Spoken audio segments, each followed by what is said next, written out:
जय भीम साथियों, आज के इस वीडियो में हम संत कबीर के कुछ ऐसे दोहे को देखेंगे जिसमें उन्होंने जातिवाद का खुलकर विरोध किया है। उन्होंने अपने दोहे के माध्यम से जातिवाद और विशेषकर ब्राह्मणवाद पर करारा प्रहार किया है। इससे पहले की वीडियो में कबीर साहब के ऐसे दोहे के बारे में बताए थे जिसके माध्यम से उन्होंने समाज में फैले अंधविश्वास का विरोध किया था। आपको बता दें कि कबीर 15वीं सदी के भारतीय बहुजन आंदोलन के प्रमुख संत कवि थे, जिन्होंने अपने दोहे और शिक्षाओं के माध्यम से सामाजिक और धार्मिक पाखंड का विरोध किया। उनकी शिक्षाएं हिंदू और मुसलमान दोनों धर्मों में फैली रूढ़िवादी तत्वों को चुनौती देती हैं। उन्होंने जीवन भर सामाजिक समानता और आंतरिक शुद्धता पर बल दिया है। कबीर के पाखंड विरोधी विचार उनके सरल, तीखे और गहन दोहों में स्पष्ट रूप से झलकते हैं। उन्होंने अपने दोहे के माध्यम से ब्राह्मणवाद और जातिवाद पर करारा प्रहार किया है। इनके दोहे का कुछ भाग इसके पहले के वीडियो में चर्चा किए हैं, जिसका लिंक इसके डिस्क्रिप्शन बॉक्स में उपलब्ध है। आप वहां से उस वीडियो को भी देख सकते हैं। आज की इस वीडियो में कबीर के दोहे का अगला भाग को देखेंगे और समझने का प्रयास करेंगे कि कबीर इस दोहे के माध्यम से समाज को क्या संदेश देना चाहते हैं। तो चलिए शुरू करते हैं। संत कबीर ने जातिवाद और सामाजिक भेदभाव का कड़ा विरोध किया था। कबीर के दोहे सामाजिक समरसता, मानवता और आत्मज्ञान पर आधारित है। यहाँ जातिवाद पर आधारित कबीर के कुछ प्रसिद्ध दोहे और उसके अर्थ को हम लोग समझेंगे। तो पहला दोहा इस प्रकार है।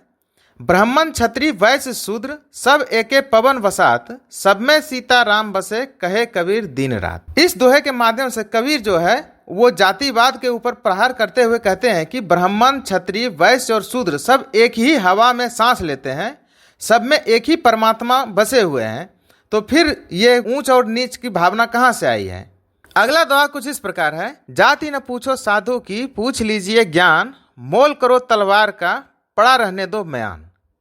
इस दोहे के माध्यम से संत कबीर कहते हैं कि किसी भी व्यक्ति की जाति नहीं बल्कि उनके ज्ञान और गुण को देखना चाहिए।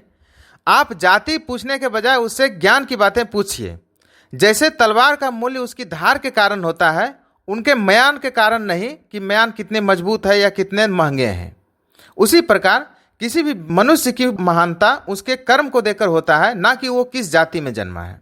अगला दोहा इस प्रकार है कि काहे रे बन खोजन जाई, सारी रमैया घर ही माही, पूजा पाठ सभी भ्रम है, जाति पाति के फेर न पाई। कबीर इस दोहे के माध्यम से पाखंडवाद को आलोचना करते हुए कहते हैं कि तू जंगल में ईश्वर को क्यों खोज रहा है, वह तो तेरे भीतर ही बैठा हुआ है। तू जो ईश्वर के खोजने के चक्कर में इधर उधर भटक रहा है, ये बिल्कुल मूर्ख की बात काम कर रहे हो। पूजा पाठ और जाति पाति के भ्रम में फंसकर तू सच्चे ज्ञान से वंचित रह जाता है। अगला दोहा कुछ इस प्रकार है कि हम ना मरे मरहिए संसारा, हम देखें पुनि रूप नहीं दूजा, जाति पाति पूछे नर मूढ़ा, ज्ञानहीन जो अधम लूजा। कबीर इस दोहे के माध्यम से कहते हैं कि आत्मा अमर है, केवल यह संसार मरता है। मूर्ख लोग ही जाति पाति पूछते हैं, जो ज्ञानहीन है वही जाति पूछते हैं, और इस संसार में जो जाति पात को मानते हैं वो सबसे नीच माना जाता है। इस प्रकार जो है कबीर अपने दोहे के माध्यम से जातिवाद की आलोचना करता है। अगला दोहा देखते हैं। अगला दोहा कुछ इस प्रकार है।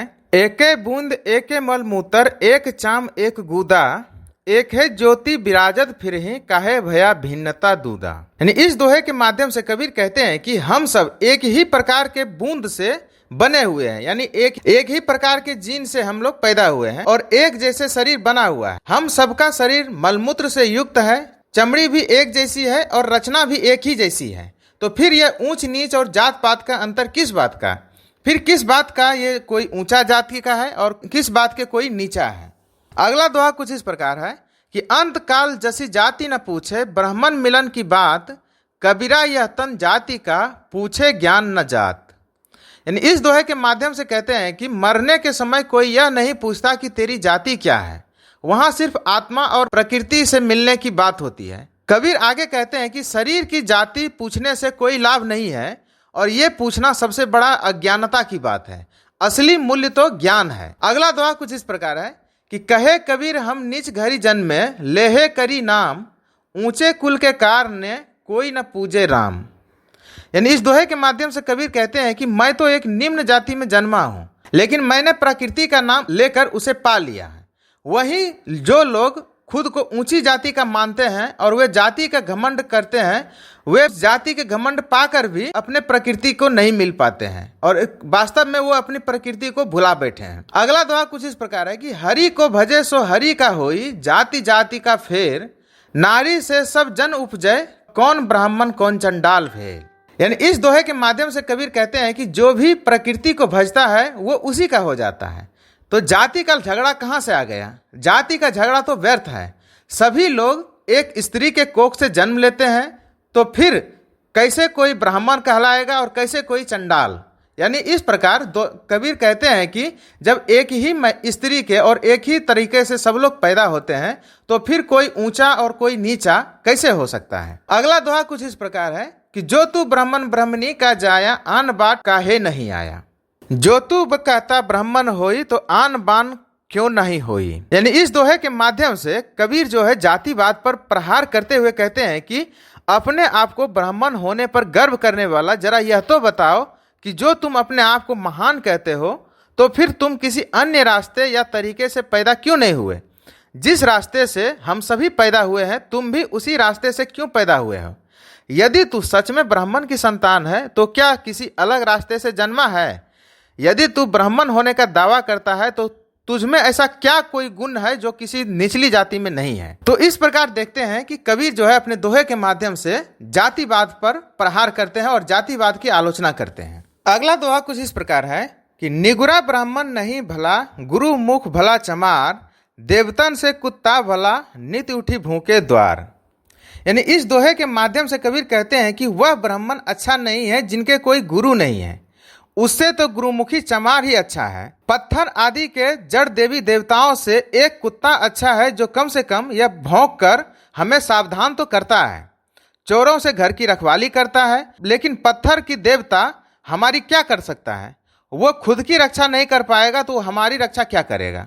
तो इस प्रकार इस दोहे के माध्यम से कबीर जातिवाद और अंधविश्वास दोनों की आलोचना करते हैं। अगला दोहा कुछ इस प्रकार है, कबीर ब्राह्मण की कथा सो चोरन को नाव, सब अंधे मिली बैठिया, भावे तहां न ले जाओ। यानी इस दोहे के माध्यम से कबीर कहना चाहते हैं कि ब्राह्मणों द्वारा सुनाई जाने वाली कथाओं को एक प्रकार से चोरों की नाव को समझना चाहिए।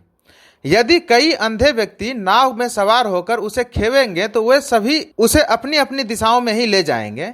इसी प्रकार यदि ब्राह्मणों की कथा आप सुनेंगे तो किसी भी एक सही दिशा में नहीं जा पाएंगे।